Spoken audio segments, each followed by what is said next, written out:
As part of Mount Moriah's 129th anniversary, we're taking some time out to recognize some of the many ministries, of which I'm told there are over 60 available here. And that would be the Cancer Support Ministry.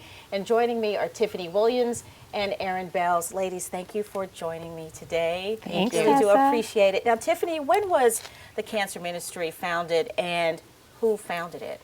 The ministry was actually founded in 2012, and it was founded by our own Deaconess Vernell Williams. She started the ministry to support everyone with cancer. Right, and initially it was called Cancer Vives Ministry. Now it's Cancer Support Ministry. Why did you guys make the change? So the change was made recently to better reflect our mission and what we do, which is to support people with cancer. And a wider part of the ministry involves what? Spiritual support in general, and that is spiritual support at all levels. Yeah. Also, it involves educating our members. It involves educating our community on prevention and early detection for different cancers. And that support might also be, it's support that's very unique and individual to every person. So it's not a boxed set of supports that we offer. We just support people in whatever their needs are. Whatever you meet them where they are. Yeah. Now, Erin, do you have to be a cancer survivor in order to join the ministry? No, you don't. Right now, our membership entails people who have active cancer, people who are going through treatments, but a majority of our membership is people who just have that heart, who want to support those who are going through the cancer journey. Yeah. Yeah. And so what types of ways would they be able to assist? And that, of course, you can be there to lend an ear if someone, kind of wants to vent, because you go through so many emotions. Right. I imagine when you're going through your treatments and following your diagnosis, what are some ways that a regular person, say, like myself, can participate? So support is done in so many different ways. We do phone calls. We might run errands if the person needs that. We take people to their appointments, their doctor's appointments, their cancer treatments. Prayer. We provide prayer. I know for me personally, I needed rides to my treatments. And so I went to the Cancer Support Ministry, and they provided that for me.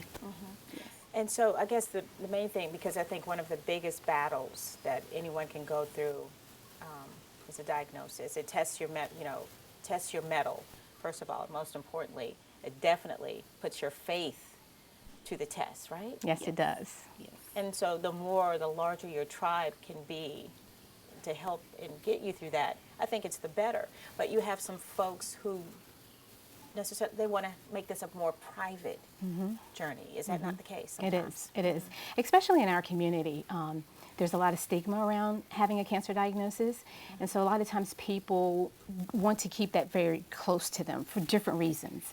And so not everyone is comfortable coming out and saying, hey, I have a cancer diagnosis, I need support. Some people are very private about that. But we also want people to recognize that they don't have to walk the journey alone, and we are there to help them, and we can help maintain that privacy as well if that's what they choose.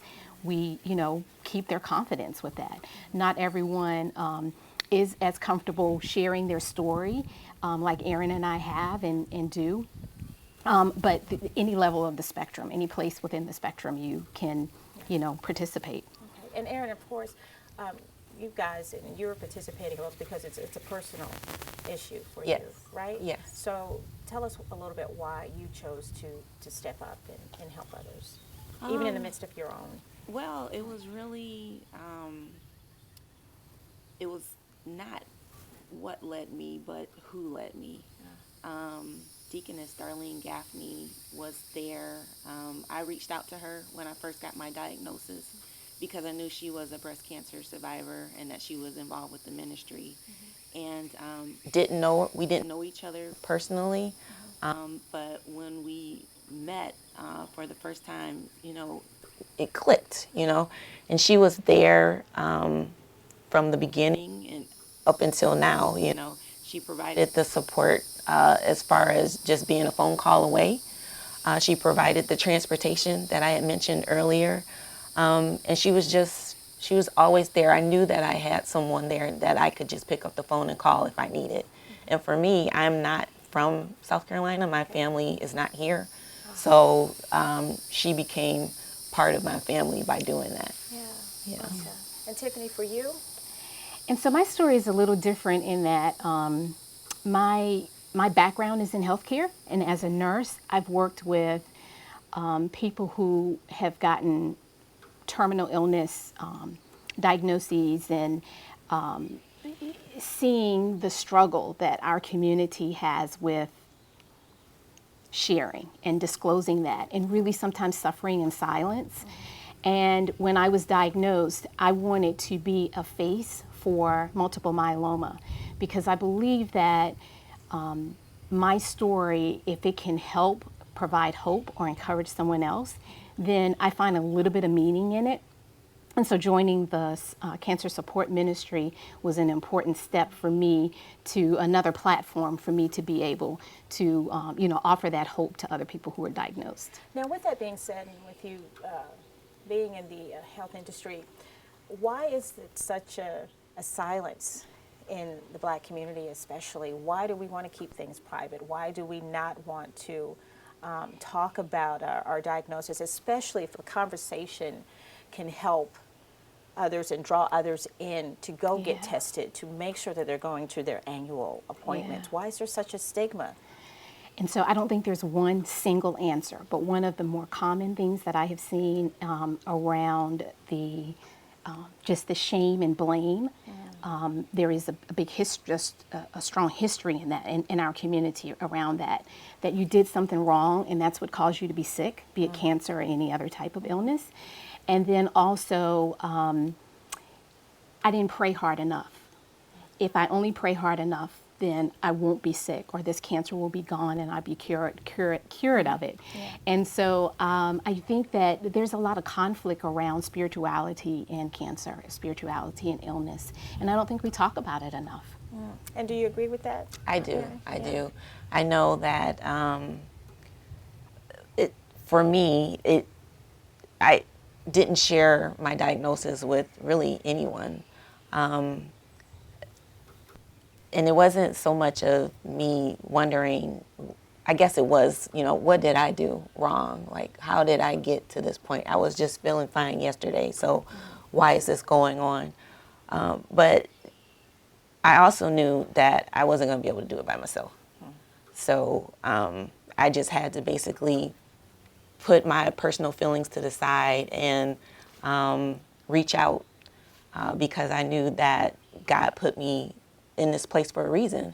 And I just want to piggyback about what led me to the ministry is just, if I can help someone the way that I've been helped by the ministry, then I think that God will be pleased with that.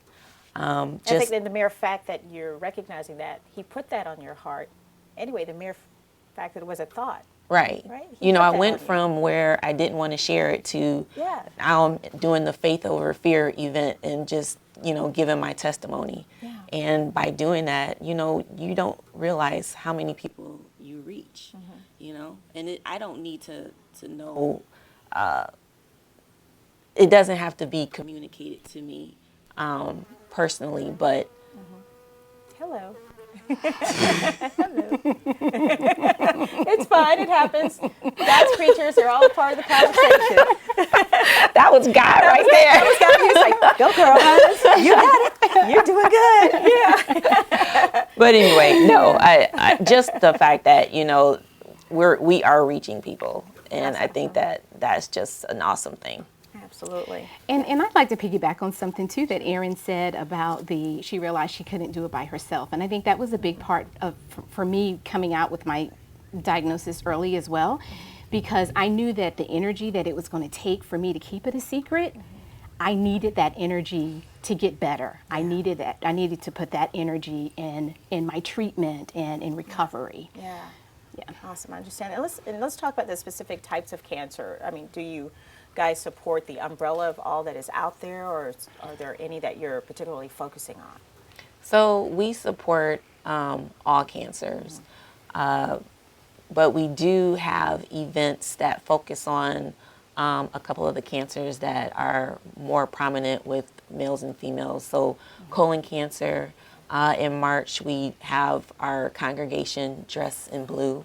And then in October, we have our congregation dressed in pink for breast cancer awareness. But we try to educate and provide information on all types of cancers, especially those that are not common, Right. you know, and just to get the information out to those, and hopefully they become aware and maybe take some of that information and go and get a diagnosis or go and get a checkup or go and see their doctor, you know, if they're feeling a certain way or something like that. So, yeah. And speaking of cancers that many people might not know about, multiple myeloma, is that something that is a well-known form of cancer? I know with my hearing about it, it was the first time I'd actually heard about it. Yeah. Yeah. It is not a very well-known cancer. Most people have not heard of it.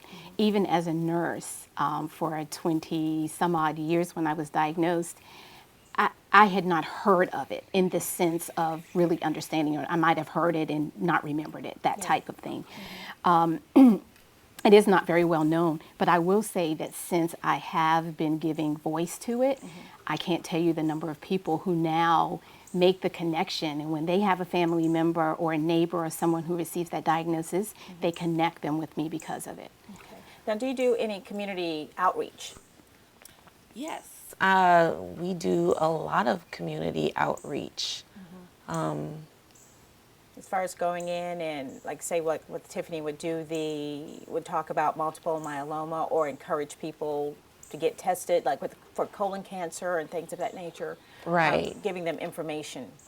Right. And resources. Yeah, and we Yeah. do things like the community Right, the Susan B. Komen Race for a Cure. I'm sorry. things like that. Yeah, and the So much is like, yeah. and the American Cancer Society's Relay for Life, and then the Strive for Life as well.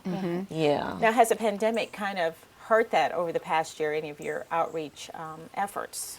So, you know, while you would think it would have, ironically, you know, post-COVID, we've had to adjust, just like everyone else. And so in thinking outside the box and finding new ways to do things, actually our reach is now broader and wider than it's ever been. Thank goodness it's Zoom. Yeah, Zoom thank God for Zoom, right? Yes. And so we are now reaching people that we would have never reached before, because you don't have to be local and come to the event. So, you know, we've got people, hundreds of people watching, participating and listening to our events now. Yeah, so how it's many great. have you already sponsored this year? Oh, Would you say? so I would say since COVID, let's see, we've had the Faith Over Fear event in October of last year. We've had cervical cancer, and we've had a speaker from MUSC, a GYN oncologist from MUSC speak on that. We've had the multiple myeloma and colorectal cancer. Most recently, we had a grief session on grief that was supported by our internal grief and recovery ministry at Mount Moriah. So that was exciting. And then next week, we're going to have the first of a Let's Talk series, where we're hoping to have conversations that are hard to have. So this conversation is going to be on, you know, planning for the future. You know, who's going to talk for you when you no longer can. So yeah, we've been having great things. I know God wants to do His business. He and stuff, does. So we're going to let everyone know how they can join the cancer ministry. You guys are doing great things in the community. Yeah, so they can reach out to Deaconess Vernell Williams. They can call the church office to get her information, or any one of us that are in the ministry. And they can also... basically anyone in the ministry. Anybody? Just Kinda make ask a and say, call. hey, I and, want to join. Yeah, Or find someone just in the church find and say, hey, I want to join. Yeah, pretty easy to. Well, that's great. Well, Cancer Support Ministry, Tiffany Williams, Aaron Bales, thank you so much. Thank you for being so brave. Thank you for being courageous. Thank you for sharing your stories. That leaf just fell from the tree. I love it. And thank you for being a voice for those out there, you know, when they're beginning their journey and during their journey. So that's all that we have for you today on the Cancer support ministry here at Mount Moriah, we do hope that you consider joining it.